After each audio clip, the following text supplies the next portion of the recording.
Ассаламағалейкум. Екі Бұқа YouTube каналының тұрақты көрермендері. Бүгін бұқамызды бордақылағанымызға бір ай болды. Сол туралы видео түсірмекшімін. Бұқаны міне қаңтардың 26-сы кірілген байлағанбыз. Оның алдында 2 айдан астам уақыт дайындалып тұрған. Бордақыға дайындағанбыз. Соны міне бүгін тура басынан байлап жемге қойғалы бір ай болды. Соны сіздермен бөлісіп видео жариялап отырмын. Каналымызға тіркеліп кетіңіздер.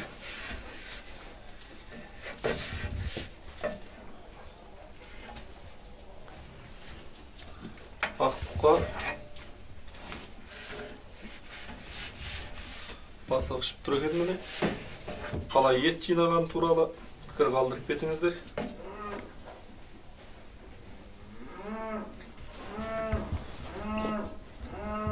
Әр қазақ бай қуатты болсын. Мынау кейін кірген қанша болған? Бұған 10 күннен асты, яғни 11 күн болды. Көп кісілер сұрап жатады. 8 айлық, 9 айлыққа бұзауды бұқаны борласақ бола ма деп. Мынау әлі жасқа толмаған. Сәуір айының 10-нан кейін 15-терінде бір жасқа толады. Қазір 10 ай десек те болады. Бұл 10 айлық кезінде кірді. Борласаңыздар, міне бұлар енді дайындықпен тұрған бұлда. Осы бір айдың ішінде міне байланды. Қаңтардың 26-сы кірген бұлда, мыналармен бірге. Ал енді қалғандары жасқа толған. Мына сарыны да айтты. Бұлда наурыздың 15-і бір жасқа толады деді. Мынау да 11 айлық болып тұр. Қалған мына қоңырда солай болу керек. Ал енді ана ақ пен ақ бір жасқа толған. Мынау да бір жасқа толмаған. Бұл да 11 айлық. Бұл да сәуірдің басында туды деп сатқан маған иесі. Мынау бір жастан толып, бір жастан асып барады. Енді мыналар да жасқа керемет тола қоймаған. Енді бұйырса толады. Төлі негізінен наурыздан кейін төлілейді көбі. Ал енді мыналар қыста туғандар. Бұлар енді бір жасқа келіп алғандар. Мынау да бір жасқа келіп қалған. Мыналар енді 11 айлықтар. Мыналар осы айдың 11-і кірген. Бұл да шала борланып тұрған жерден алып келгенбіз.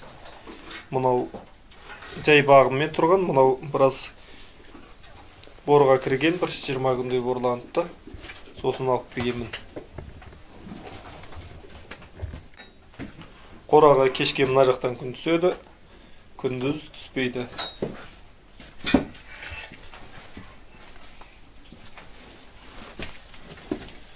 Ақтанша мойында жинап, саны да толып келе жатыр. Мынау да бой өсіп келеді. Ақырындап ет жинап келе жатыр. Ет қосып келе жатыр ма, сол туралы пікір қалдырып кетсеңіздер болады.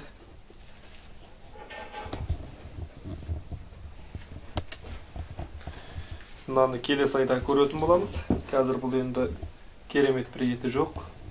Мынау да ақырындап санын жинап келеді.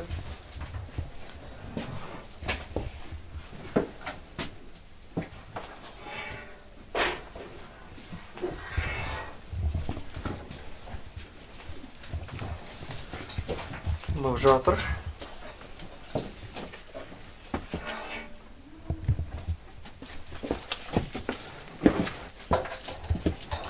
Негізі жағдайларыңыз келіп жатса, жасқа толғанын байлаңыздар. Тез көтеріледі. Мыналар сияқты. Мынау да жасқа толған. Тез көтерілді. Жемді де жақсы жейді. Ал енді жаңағы жасқа толмағандар кереметті үйренгенше жемді де көп таусалмайды. Сол үшін жасқа толғанын байласаңыздар болады. Қораның жел кіретін жерлерін ашып тастағанбыз. Қорада бір ондай қатты иіс жоқ. Ауа алмасып тұр. Қазір астын тазалаймыз. Кешкісін күрейтінді күреп болдық. Шөбін жеп жатыр барлығы. Негізі астын тазалаған кезде шөп сап қойып тазаласаңыз тыныш тұрады. Бұны не жатқан кезде тазаламау керек. Барлығы тұрып, шөбін жеп жатқан кезде сізге назар аударылмайды. Болмаса ойнақтап сізді теуіп, кішкене әуреге түсіру мүмкін. Сол үшін барлығы шөп жеп жатқанда тазалап алғаныңыз дұрыс. Ал енді жасқа толмаған малдарды 1-2 ай бос бордаққа қою керек. Бордаққа қойып, әптен ет жинап, біраз дайындалғаннан кейін барып, мыналар қысап бордаққа қою керек. Сол кезде жақсы көтеріледі, ет жинайды. Жемдерін жеп алған, аз ғана қалдырды. Мыналарда барлығы солай. Кішкене шөптінде қоқымдары қалған, жемдерде қалған, наваларында. Мыналар 5 килограмм жеп тұр бір күнде, тәулігіне. Мыналар 6 килограмм жейді, таңертең 3 кило, кешке 3 килограмм. Өзінің күндік нормасын біліп, жейтін жемінде солай тоқтады 6 килоге.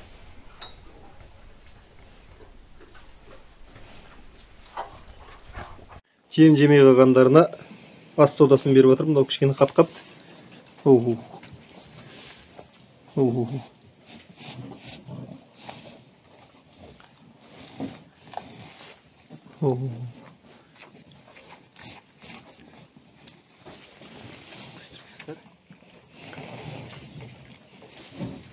Жеп алды не? Сіздер де осылай үйретіп алыңыздар. Аузына құюдың керегі жоқ. Ас содасы жемей қалған асқазанда кішкене ол ұн болып тұрып қалады. Соның қорытылуына көмектеседі. Аптасына бір рет беріп қойсаңыздар болады. Ешқандай зияны жоқ. Адамда жеп жатқан нәрсе тамаққа қосып. Ас содасы. Енді аппетит ашылып жейтін болады.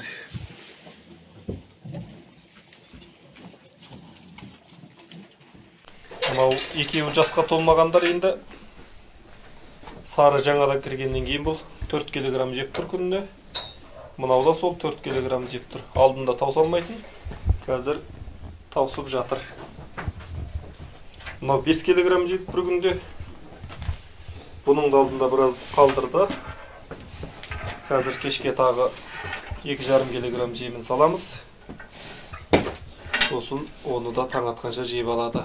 Мынаған бере берсең жей береді екен, бірақ асқазанын ауыртып аламыз ба деп.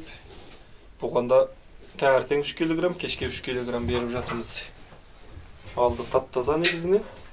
Шөптің сағырлары ғана қалған. Мынау да жасқа толмаған енді. Бұл да таңертең 3 килограмм, кешке 3 килограмм жеп тұр. Бұл енді кішкене мінезі бұзықтау. Алдында көрсеткен болатынмын. Ұстаған кезде біраз қиыншылыққа түскенбіз. Бұның алдында да біраз жемнің қоқымдары ғана қалыпты. Таусып жеп апты жемін бұлда. Әр қазақ бай қуатты болсын. Каналға тіркеліп кетіңіздер. Және келесі қорадағы 4 бұқаны түсіретін боламын. Бір ай толғанына байланысты сіздермен бөлісіп отырмын. ай сайын салып отыршы деген көрермендердің сұрауы бойынша. Мынау жатыр екен міне. Таңертеңгі жемін жеп, одан кейін шөбін жеді, содан міне жатыр. Бұлар енді 1 жасқа келіп алғандар. Таза 1 жасқа толғандар. Көктемде жақындап қалды. Яғни былтырғы қыста туған бұзаулар. Жаздай сүттерін киген подсостар. Бұларды да бірге осылай дайындадық. Мынау 2 ай дайындалған. Қалғандары 3 ай жай бағыммен тұрды.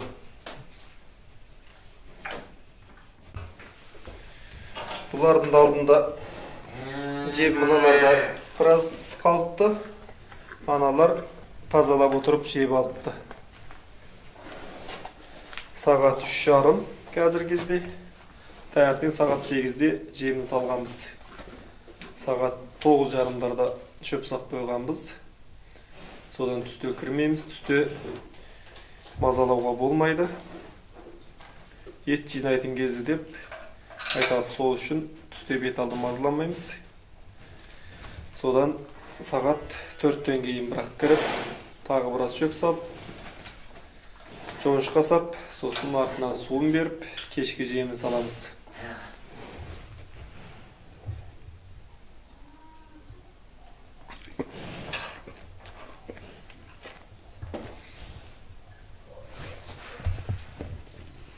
Көп бұқанне ана үркіп тұр. 1 айда қалай өзгеріс бар жоғын айтып кетіңіздер.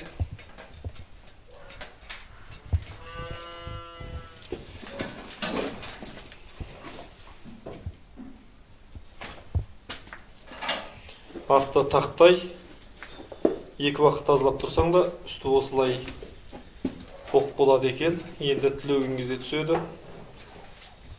Сонда да жабысады екен боқтары үстіне.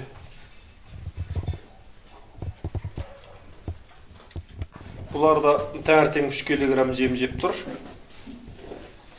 Кешке 3 кг жем жейді. 6 кг. Мыналар екеуі аз-аздан қалдырып тұр. Арғы екеуі тазалап жеп алады. Бірақ бұларда бір қалған жемінде қазір тағы 3 кг жем салам.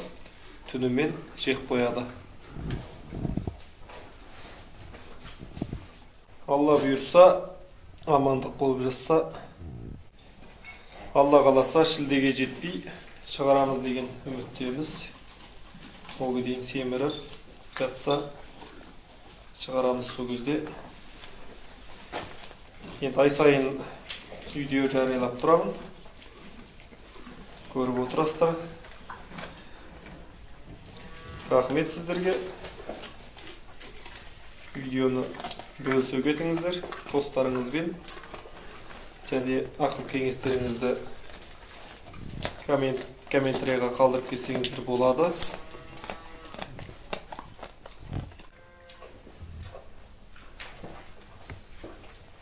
Бұйырса енді барлығы сәуір айының басында осы қораға кіретін болады. Мұнда 16 бас сияды. Сиырымыз базыға кетеді сол кезде жайылысқа. Сосын осы қораға бір жерге кіргіземіз барлығын. Бұл жағы да асты тақтай. Мұнда бұзауымыз тұр. Бұл 2 күннің алдында туған сиыр болған.